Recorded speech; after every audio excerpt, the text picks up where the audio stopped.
12th annual David Clark Memorial. As your dad used to say, it never rains, and it hasn't rained, and it's not gonna.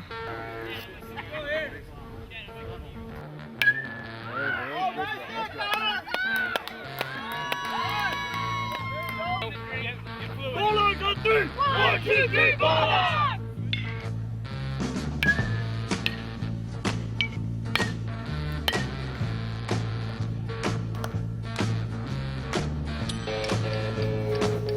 David Clark was a ball player, so that's what this tournament's about, playing ball. Having games, playing ball, having fun. When I die and the limits of rest, gonna go to the place that's the best. When I lay me down to die, going up to the spirit in the sky. Going up to the spirit in the sky. That's where I'm gonna go when I die. When I die and the limits of rest, I'm gonna go to the place that's the best. It's really caught on in its popularity. People know the name, they know it's in Hudson, they know it's in the middle of July. And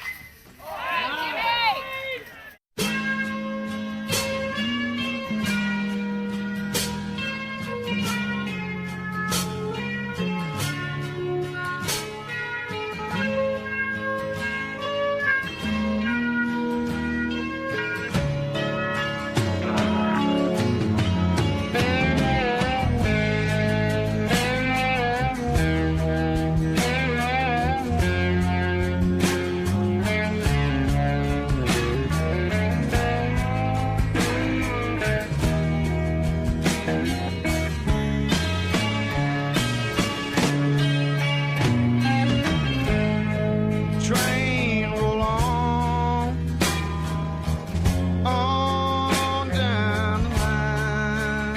Won't you please take me far away?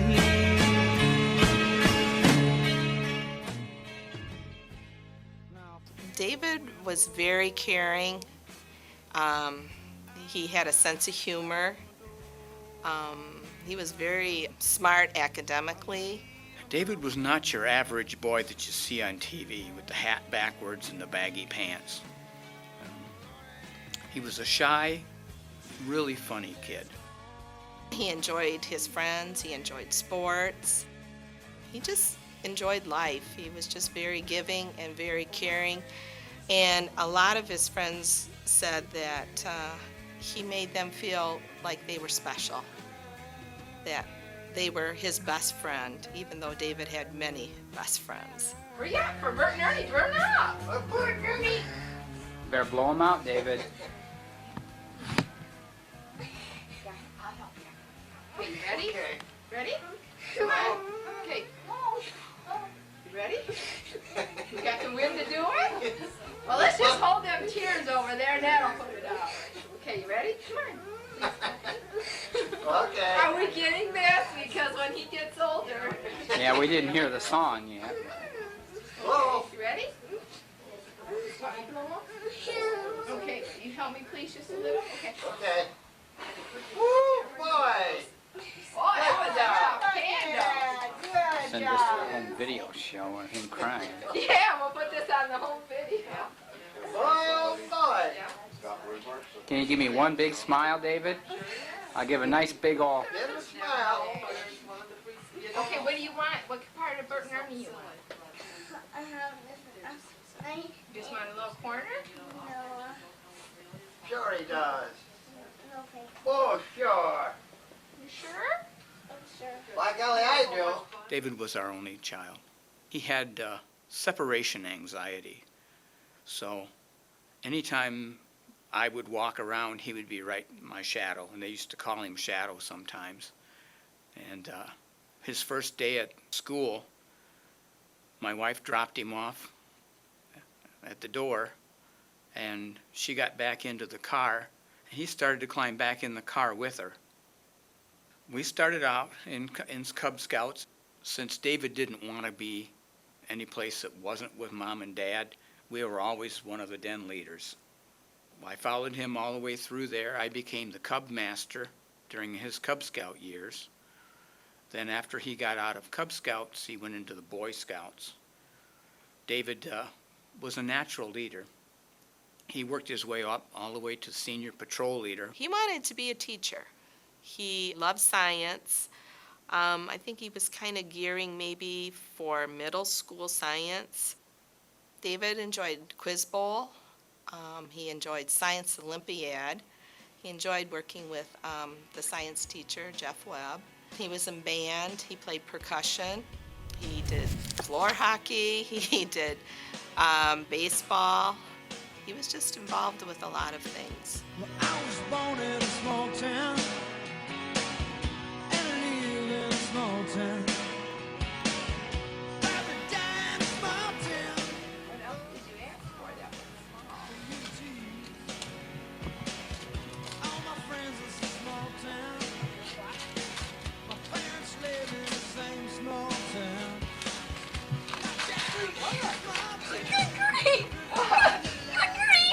What is it, Dave? What is? I can't see you're shaking all over. Oh boy! Well, that's your. Put it down. I can't. What? Hold still. I think. What is it? What's that? That's what you've been. 95 football! That's Your what you've been saving up football. for. There! That's what you've been saving up Zoom for, in David. on it, Dad! Zoom in! Yep, that's what it is. It's hard to see through the camera here. I can't believe it. Santa brought that? Oh, I can't that's- believe it. I've wanted it so long. Oh. Did you write a Thank letter? you, Santa. Thank you. Whoa. Thank you. I'm so sure. Oh, well, you was shaking it all over. Who could tell what it was? Mine. Oh, mine. You sure it didn't have my name on it? Wait a minute. Go down and check it. Who's on it? Of course I thought it said Dad. D-A-V-I-D. Yes. Yes. Yes. Be David. Yes. then. Yes. David loved sports. His hero was Barry Sanders. Barry was kind of the same way that David was. He was a quiet kind of guy. When Barry scored a touchdown instead of the victory dance, he just laid the ball down into the end zone. David loved the way that he was a very good athlete, but he didn't show off. And that was kind of the way that David was in there. So when he got into baseball, he chose the number 20 in honor of Barry Sanders. He was a great kid, smart, just very outgoing, lots of friends. David last played for the Diamondbacks under his coach, Bruce Morris. There's a famous picture of them laying down with the number 1 out there in their Diamondback uniforms, and I have that sort of burned into my memory right now. The Diamondbacks in 2000 were league and tournament champs. They won the Hillsdale County Pony League title. Which was the first time in 33 years that a team from Hudson had actually won that league. David was 14. And then they won the Hillsdale County tournament in the summer of 2000. Assistant coach that year was Rex Murphy. Rex was really influential in our teams. And prior to Rex was Rick Shipman. Called him Shipwreck, but both were very influential in all the teams that I coached in baseball. Hi. Hi. What are you doing? I'm taping this. I'm filming it. What are you doing so good? Oh, my son's out there. Who's on there? That's that. Daddy's son? No, my son's on the black shirt team. Yeah. Yeah, my son's a black shirt team. He's on. Good shot, David. Got 2 now. Get down, get down, get down. I remember the Diamondbacks played the A's. It was a good rivalry, Hudson kids against Hudson kids. This is what baseball was all about. Do you remember what your record was that year? Yeah, it was, we were 53-5. There was a Hudson Pony League tournament every July. It had been going about 3 years. But Bruce Morris was the founder of the tournament. He was the guy that ran the tournament. It was just called the Hudson Pony League Summer Baseball Tournament. And David played with the Diamondbacks in it. David always held down right field. I still remember Anthony Carr against the Diamondbacks. He played for the Michigan A's over at Will Carlton Park. He hit a grand slam into the trees in right field. That was a good rivalry, wasn't it, Bruce? We had Anthony Carr out, and this guy didn't call it. Was that the game? And Was that the game you said to me, don't change it on me now? don't change the strike zone on me now, Blue. That's right. Tigers come running just to steal your love.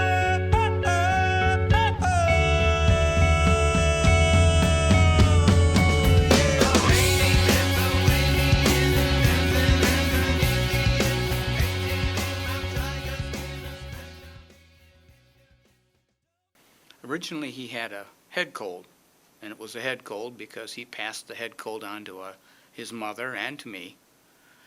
We got better, and David just didn't seem to get any better.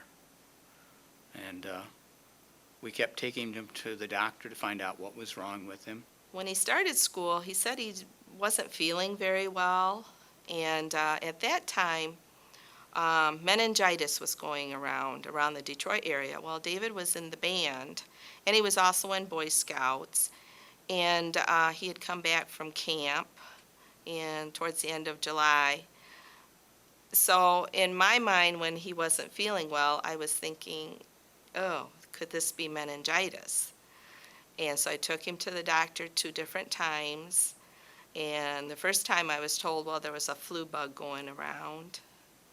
And then I took him back again, and the doctor said, well, he's got bronchitis. Then one day, I came home from work, and I found him on his knees in front of the sofa, sick. And when he got sick, I had called the hospital just to get something to settle his stomach because he just couldn't get to sleep. So I asked if I could give him some Pepto-Bismol, something that would coat his stomach. And they said it was fine. So I went to the cupboard, and we didn't have any liquid. We had some kind of chewable tablets. David hated the chewable tablets, and he refused to take them. So I said, okay, how about I go down to the party store and pick up a 7-Up. Then you can chew them and drink a 7-Up and get that gritty taste out of your mouth. When I got back, David said, I think I scared some lady. I said, lady? What lady? He said, well, right after you left, a lady came to the door and said that she had a flat tire, and she wanted to call her son and have her come and help. So she came in, she used the phone, and she left. I go, well, why do you think you scared her? Well, it wasn't until that time that I realized that my son's face looked horrible. It was deep red purple like a beet. Both of his eyes were black, and he had what was called petechia, little spots on his face. And he said, well, as soon as she got a look at my face, she left. And I got thinking, I wasn't gone long enough to fix a flat tire. I'd only gone 4 blocks with one stoplight. I wasn't gone maybe 5 minutes. Well, you don't fix a flat tire in the time that I was gone. So I stuck my head back outside, and there were no cars, there were no people, there was nobody working on a car. So I figured David was probably starting to hallucinate. Well, I didn't really have the time to worry about it. So we tried the 7-Up and the chewable tablets, and that didn't work at all. And by 1 o'clock that morning, he was in the emergency room at Bixby Hospital, and a doctor was telling me that they did not have the facilities to treat him in the condition that he was in. And at that time, they told me that he had leukemia. He wound up being life flighted down to Toledo Children's Hospital in Toledo, Ohio. And my life has not been the same since. I was in Adrian. My son was being life-flighted to Toledo, and my wife was home asleep in Hudson. I knew I couldn't just have her wake up 7 o'clock in the morning and find out that her husband and her son was in Toledo. So I needed to call her to tell her to get up and get dressed so that we could go back to Toledo. I didn't want to tell her what I had found out. I wanted her up and dressed, and I would tell her when I got there. But being a mother, there was no way that was going to happen. So I wound up having to tell my wife over a cell phone at 3:30 in the morning as I'm driving home. She started crying. I started crying. I was a rolling bomb at the time. At first, it sounded hopeful because he had so-called the good kind of leukemia, the ALL, and they thought, you know, he had a 70% chance of beating it. And for some reason, what could go wrong for having a treatment, he would have a bad reaction, and then it finally got to the point that he had to have a bone marrow transplant. He did have a match, so he was able to have that. But what they call graft versus host set in, and that set in the intestines. And when it set in there, we were told that, you know, there really wasn't too much to do. David was fading in and out of consciousness, and it was sleeping. It was about 2 o'clock in the morning. He had a full oxygen mask on, not just the little tongs in the nose, but a full oxygen mask. And he said something to me, but it was muffled, and I thought he said, "Throw it like you would a baseball." It didn't make sense to me. So I figured, well, he's dreaming. Well, he opened his eyes up, and he mumbled again. So I walked over to him, and I pulled off his mask. Pulled off his mask. I said, "What did you say?" And he said, "I want to go home and play baseball." I go, "Okay." And I put his mask back on, and that was the last thing, that was the last conversation that we had. He went into a coma a few hours later, and he never recovered.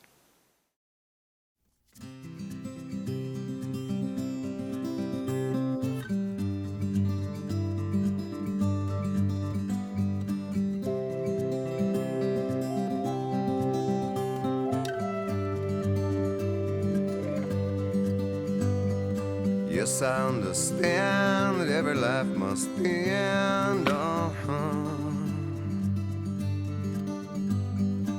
As we sit alone, I know someday we must go on. Oh, I'm a lucky man to count on both hands the ones I love. Some folks just have one, yeah, others they got none.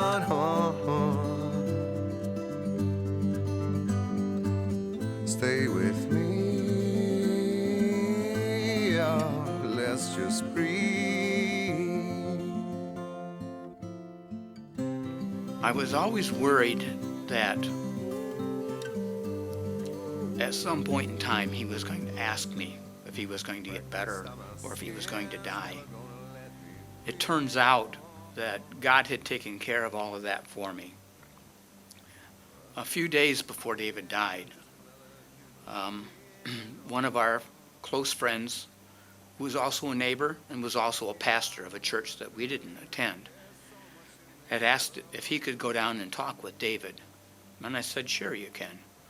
And he said, "Well, I know we're not the same denomination." He goes, "Can I pray with him?"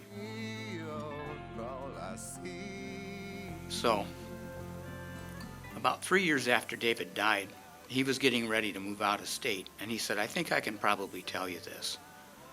And he said that David asked him, "What's it like to die?" And the pastor, he said, "Well, never really died, and I don't really know. But I kind of have a feeling that it's kind of like the first day of school. All along your parents and all your friends and your family are telling you what a great time you're going to have at school, how much fun you're going to have learning, but you still got to walk through those doors by yourself. And he really didn't even realize that that was David's greatest fear, was being alone.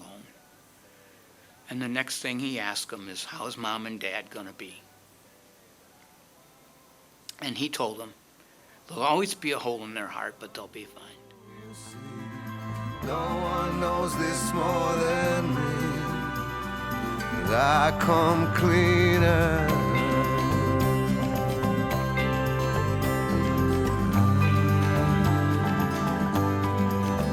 Hi, Pat. Thanks for coming. Thanks for recording.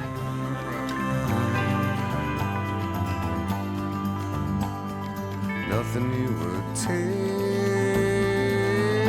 everything you gave. Oh, hold me till I die, meet you on the other side.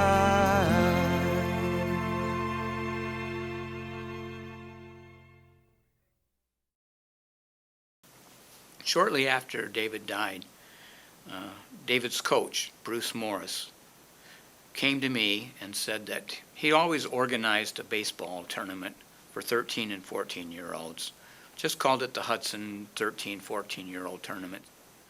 And he asked if it would be okay with us if he renamed that tournament the David Clark Memorial Baseball Tournament. And wasn't even sure that we wanted it. I mean, I hadn't really thought about it that much, but if he wanted to do that, I said, yeah, sure. And little did I know that it would become what it means to me nowadays. Bruce asked what I thought of calling it the David Clark Memorial. It was a no-brainer.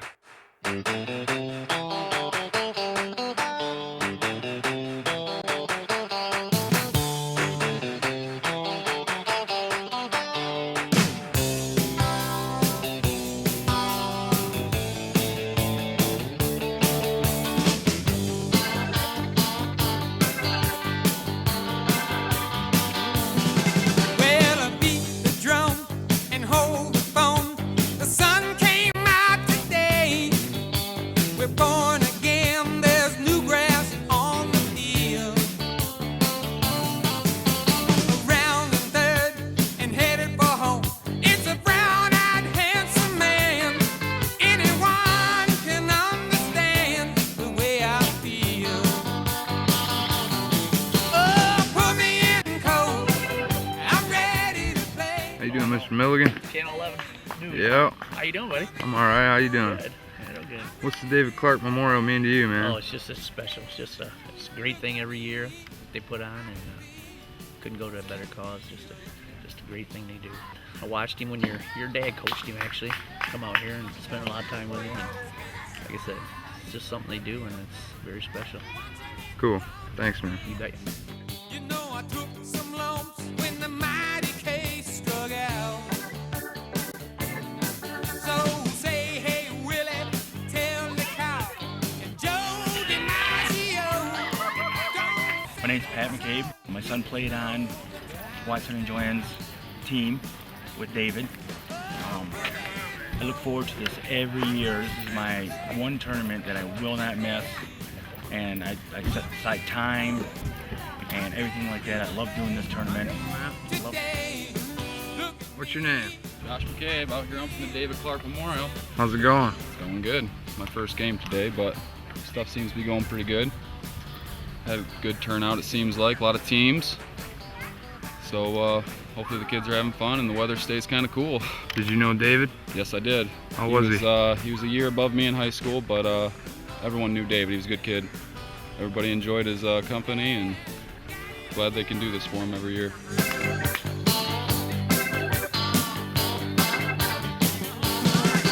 Got a beat up glove, a homemade bat, and a brand new pair of shoes.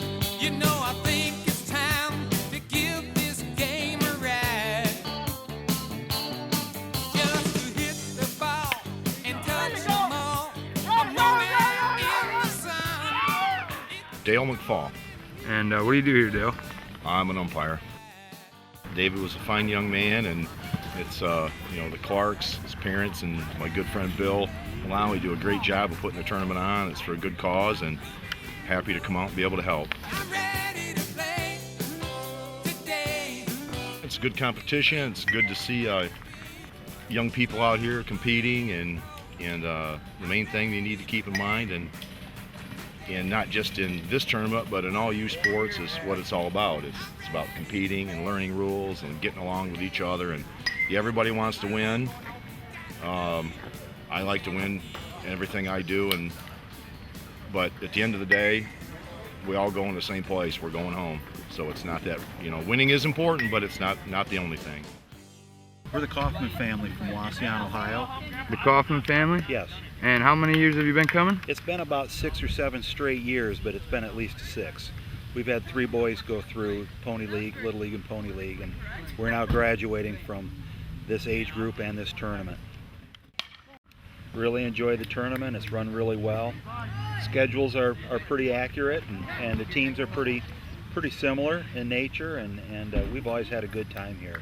We got to meet the Clarks last year and had some great conversations with them about their son that this is put on for, and it was just a great opportunity to get to know them. Yep, and we wish these guys a whole lot more years of baseball. Bruce Morris, he was the one that it was his idea to rename the tournament, and we will so always be thankful for Bruce doing that. Bill Mullally just did awesome work of putting teams together, scheduling, getting the umps together. And the umps that we've had, oh my goodness, they're just such a blessing. It is a tournament that they truly look forward to coming back and doing every year, and that would be Pat McCabe, Dan Laws. Dale McFall has done that the last few years, and it's really been a blessing.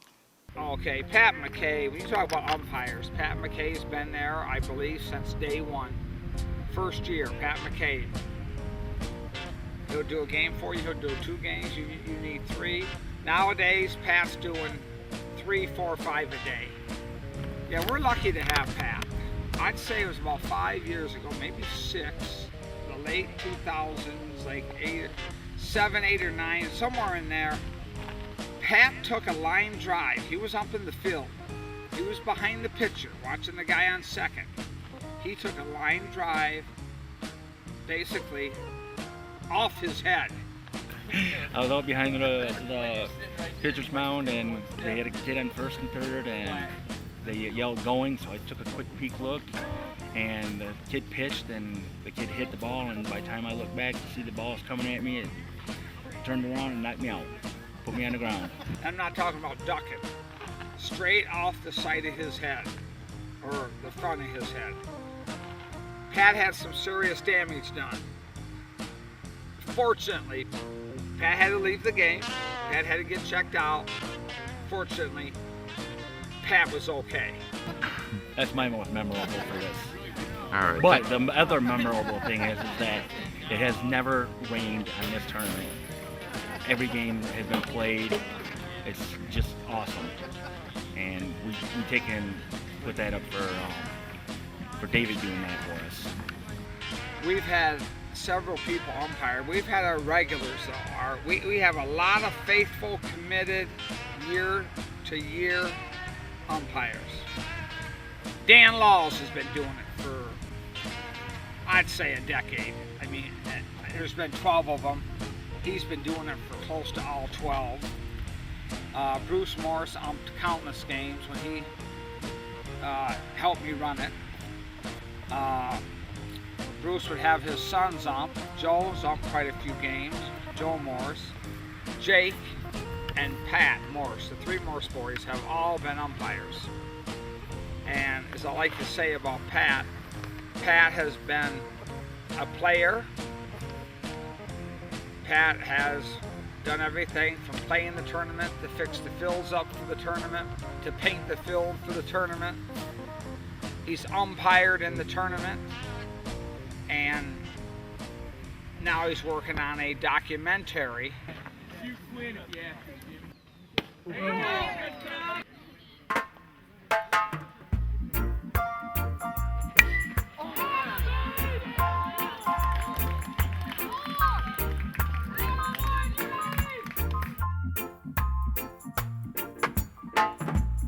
One love, one heart.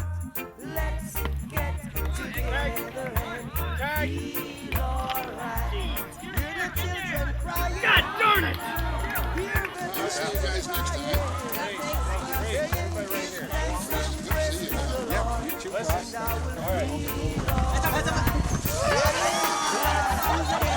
The coach was thrilled. This tournament's great. We played 7 games in 3 days. He said, this is awesome. This is what my kids like doing. He said, there's none other like it. That's what he said. There's none other like it, a tournament like this. hopeless sinners who has hurt all mankind. It's like a family atmosphere at our tournament, and I think that's what teams really love the most, and why they keep coming back. Get together and feel alright. As it was in the beginning, one love, so shall it be in the end. Alright, thanks and praise to the Lord, and I feel alright. Let's get together and feel alright. One more thing. Let's get together. I think what I remember most about David was, that his chin never got down in any situation, whether he was asked to ride the pine or run out and play the field. I mean, David was always there early, was always the last one to leave. From the Father of creation, saying, one love. What about the one heart? What about the let's get together and feel alright? I'm fleeing to mankind. One heart. Give thanks and praise to the Lord, and I will feel alright. Let's get together and feel alright. Give thanks and praise to the Lord, But you never know who you're going to get. As long as we get 10, right, Bruce? One guy brought us a box of balls. This is my entry fee. That's when we... Two boxes of balls. You called him on the road when cell phones were just coming out, Yep. 2001. Yep. You found, he said, well, I thought you said you just bring a dozen baseballs. I think we've always had 10. Yeah. We've never had less than, as you said, 2 groups of 5. Yep. Is what we have to have to. That's how it started. It's a good manageable one too. Yeah. That's how it originally started. Okay, everybody, this is Nick, your tour guide. See, we're in David's room. Here's David. Say hi, David. Hey. See, there's all his fluid machines and stuff like that. And see, he's got a window. He can look out the window, see people walking out. And then there's his exercise bike. David's wonderful exercise bike. He's selling that for $29.95 on eBay. And then there's David again. Say hi, David. Hi, David. Little door and clock and everything, and see this David, goofy looking kid. Wait, I'm the goofy looking kid. But David got the couch. He's got a couch in here. See, look at the couch. Walker and the door and garbage cans. So we got the tour of David's room. So say bye, David. Bye, everybody. If David were here today, what would you say to him? David Clark, I guess I would say welcome back, David. Did you ever realize how many people missed you? Did you ever realize how many people cared about you? If you need help, I'll shut down the city lights. I'll lie, cheat, I'll beg and bribe to make you well, I guess I'd be thrilled to see him, and I think he'd be thrilled to see what was going on here in his honor, in his memory.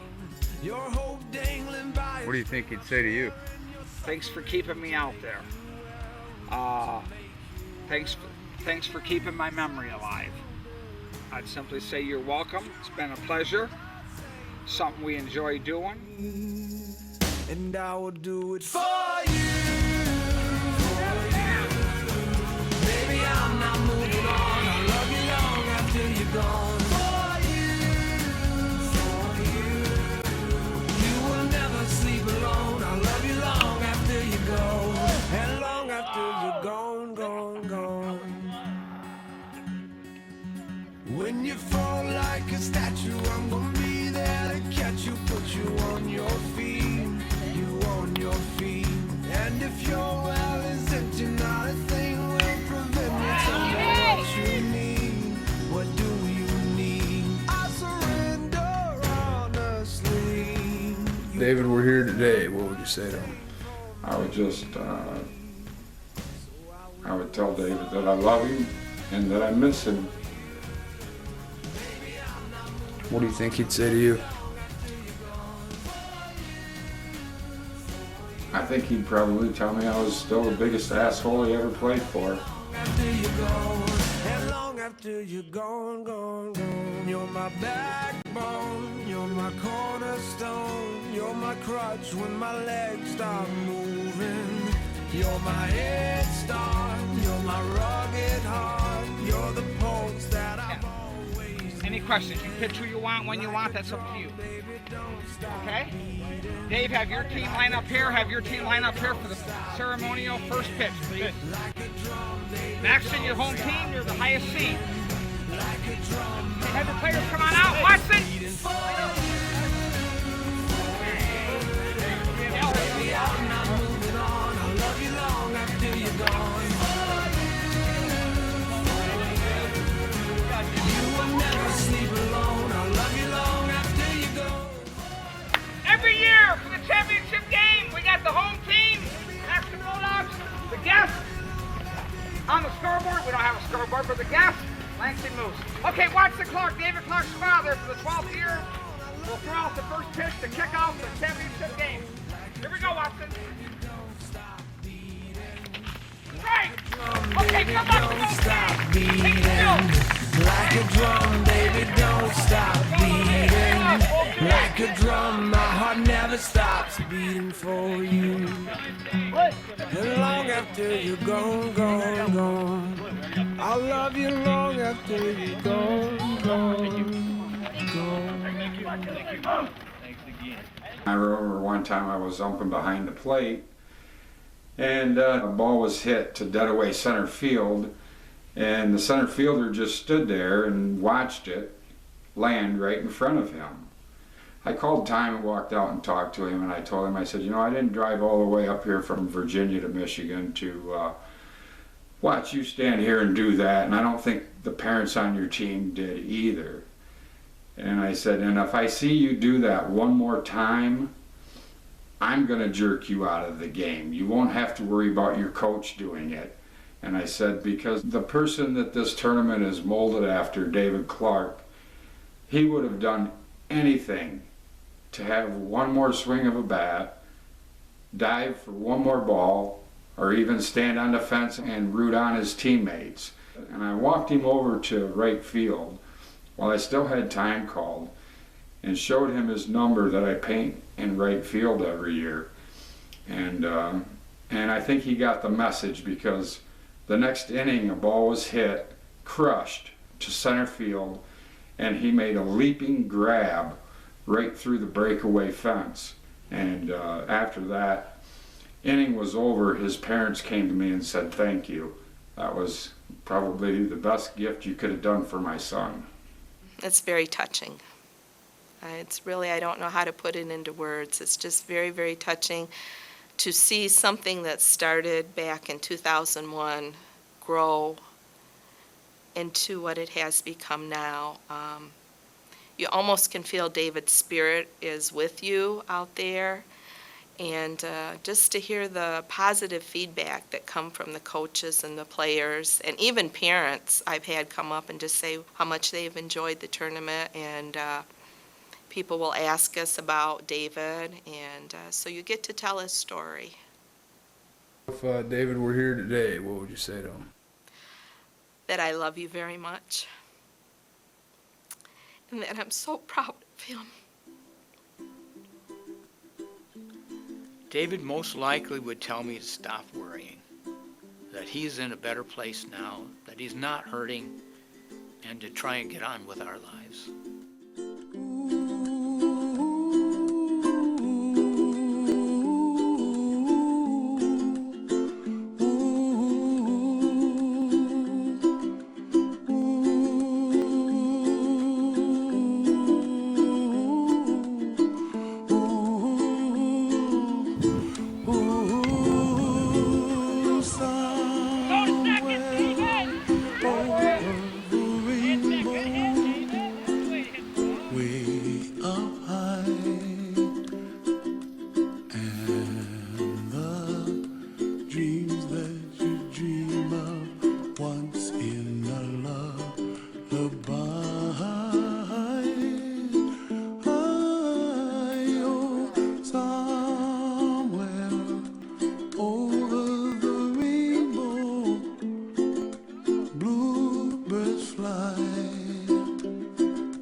The 2012 David Clark Memorial Tournament is in the books.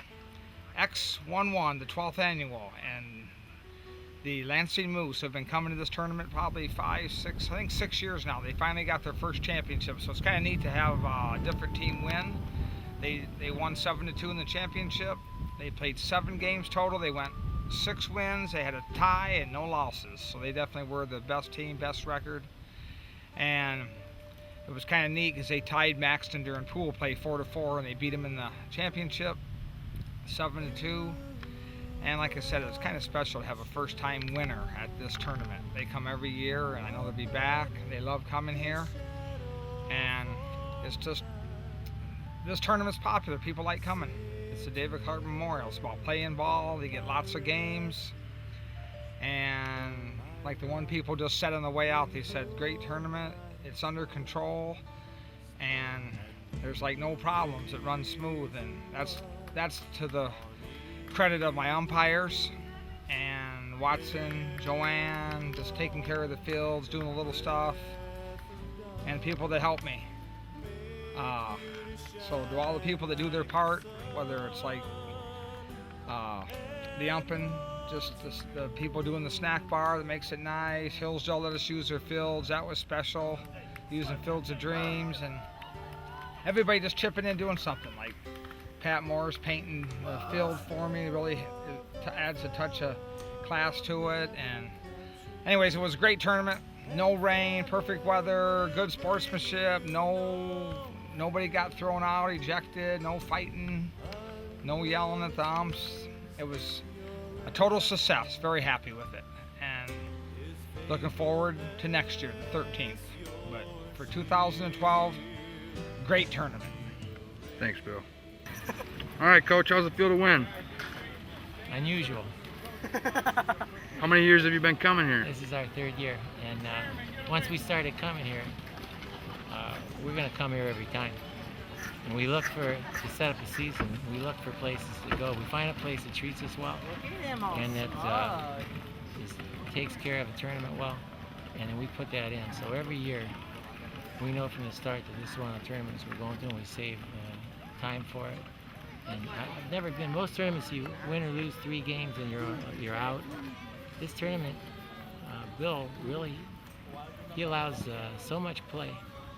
I've never been anywhere where we could play 7 games. And we like, we love to play baseball. That's what these kids do.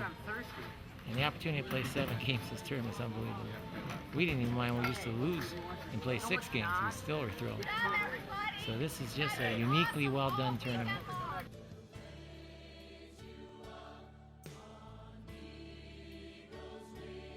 The proceeds that are made from the tournament, they go to a scholarship fund in David's name. So David lives on through a scholarship, and that goes to a senior for Hudson High School. Right now, presently, they would receive $1,500 for 1 year to use towards their college. So it's just to help somebody else and to see some just fantastic baseball teams come in.